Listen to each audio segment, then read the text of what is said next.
3 forbidden rooms. I shouldn't be here alone. The building's been abandoned for almost 15 years, but the stories never stopped. Students, guards, janitors, even teachers, they all said the same thing. 3 rooms, 3 doors you're never supposed to open. Room 402, room 444, and room 413. I didn't witness any of these events myself. I only collected the stories. But after everything I've found, after everything I've heard echo through these hallways, I'm starting to wonder if these rooms have been waiting for me. Room 402, the unfinished lesson. The number 402 isn't painted on the door. It's carved deep and uneven like someone did it in total darkness. POV hand reaches toward the knob. It's ice cold. Room 402 used to be a classroom, but no one successfully taught a full lesson here. Every teacher who entered this room quit, some within days, some within hours. I came here to understand why. The collected accounts. Former student's account. The second voice. One former student told the story. He said whenever the teacher spoke, there was always another voice repeating the same words a split second later, like an echo but not an echo, because it didn't match the teacher's tone.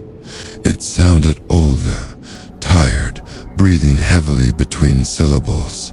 Students complained, teachers blamed the walls. But when they tried turning off the mic system, the second voice got louder. Please, don't continue. The student transferred out within the week. Substitute teacher account. The unfinished sentence. A substitute teacher only lasted 1 day. She claimed that whenever she tried to write on the board, chalk snapped in half. Every time she tried to explain a formula, the lights flickered. And when she finally spoke a full sentence, she heard someone standing right behind her whisper, not again. When she turned, no one was there, but the chalk she had placed on the tray had rewritten her sentence into something she never wrote. Don't make me remember. She quit teaching entirely. Janitor's story. The chair that never stays empty. A janitor once told said he avoided this room for a month. He refused to clean it. He said every time he swept the floor, he'd hear a chair scrape behind him. Even though he was alone, one night, the head custodian ordered him to clean it anyway. So he went in. He swore that he saw a silhouette sitting in the back row, not moving, just watching him. He said he apologized to an empty room and backed out without taking his eyes off the silhouette. The next morning, he resigned. It feels like someone is waiting for me to speak, to continue a lesson they never finished. There's a notebook. Inside every page says the same thing. I'm still here. Keep teaching. Don't leave me alone again. Suddenly lights flicker. A chair in the last row is now turned to face you. Some say room 402 wasn't always haunted. They say a teacher collapsed here during class, mid-sentence, and never finished her lesson. Her last words, according to a surviving student, were, "Don't forget this part.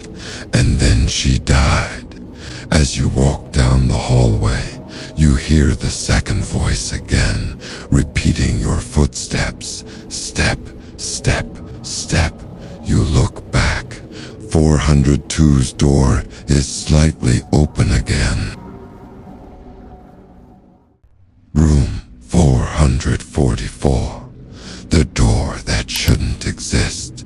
Room 444 is wrong. The door is narrower than the others. The handle is lower. It looks handmade.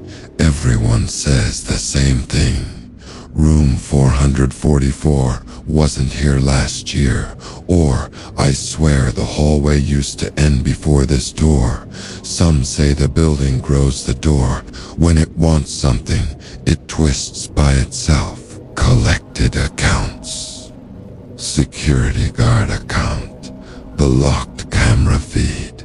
A guard told me the CCTV always froze on 444. Not glitched. Not skipped. Froze. For exactly 44 minutes and 4 seconds every night. The footage showed something impossible. A shadow standing behind the door window, even though no one was inside. When they opened the door in real life, the room was empty, but warm, like someone had just left. Student's account. The mirror inside. A girl dared her friends to look inside. She said there's no room behind the door, just a narrow hallway leading to a single mirror. The mirror doesn't show your reflection, it shows you, leaving the building, even when you're still inside. She screamed and ran. Her friends swore she didn't scream. They said her voice came from inside the mirror instead. Teacher rumor. The shifting door frame. One teacher refused to talk about it, but a colleague said she saw the frame change shape. Sometimes tall, sometimes wide, sometimes breathing. Old blueprint discovery. You find an old blueprint on the wall. There is no room for 144 in the original design. Instead, that space is labeled Void Access. Do not construct. The handwriting is not from an architect. It looks hurried, panicked. A narrow hallway, dim red exit light, a mirror at the end. Your reflection is missing. You step closer. A voice behind your left shoulder whispers, "Don't enter. Don't let it choose you." No one. When you face the mirror again, something is now standing where your reflection should be. Tall, still, watching. They say room 444 leads somewhere else. Not a classroom, not a hallway. A place that forms itself around the person who enters. A personalized trap, a custom nightmare. Some claim that if you close the door while someone is inside, the door won't open again. Not for 44 hours, not for 44 days. Sometimes never. The door shuts by itself. As you turn to leave, you see a faint reflection in the opposite window. Your own face, but smiling. You weren't. Room 413, the Wailing Bed. Room 413 was once part of the infirmary. Everyone says the same thing. The bed in this room cries. Not the mattress, not the springs. The bed, as if it remembers every student who ever suffered on it. Collected accounts. Nurse's account. The invisible patient. The old nurse said she often found the bed pressed in as if someone was lying there, but no one was assigned to the room. Sometimes she heard someone whisper, "It hurts," from right beside where she stood, but no one was there. She tried to remove the bed. It took 6 men to lift it, even though it was just a metal frame. When they finally got it to the hallway, the bed began to wail. They pushed it back immediately. Student account. The breathing sheets. A student who cut class hid in room 413. He said the sheets began to move, rising, falling, like someone beneath them was breathing heavily. He ran, but when he told the nurse, she said she had removed the sheets earlier. There were no sheets in the room. Custodian account.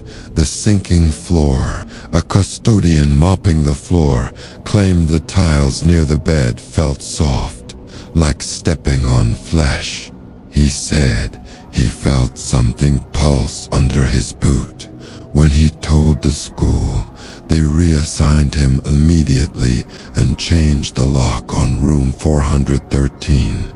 Old incident log. Student ID 07413, admitted for fever, discharged, unknown, but the record is torn at unknown. The nurse insisted no one died here, but the other reports say otherwise. According to investigation, the single medical bed sits in the middle. Frame rusted, mattress indented. Suddenly the indentation deepens as if someone lies down before your eyes.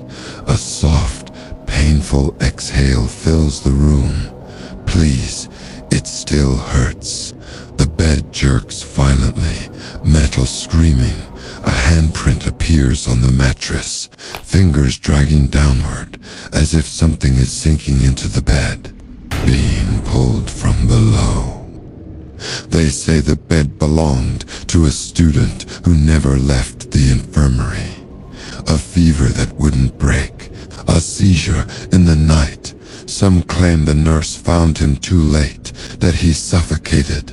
Others say he slipped through the bed and that the bed itself absorbed him, and every night since, it tries to pull someone else in. The bed creaks once more. A choking gasp, a desperate whisper. Help me. The door slams. When leaving the building, your flashlight battery dies.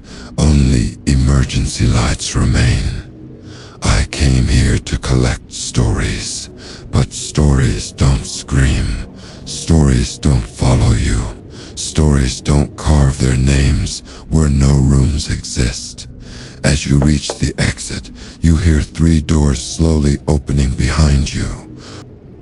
Room 402, room 444, room 413. You don't look back.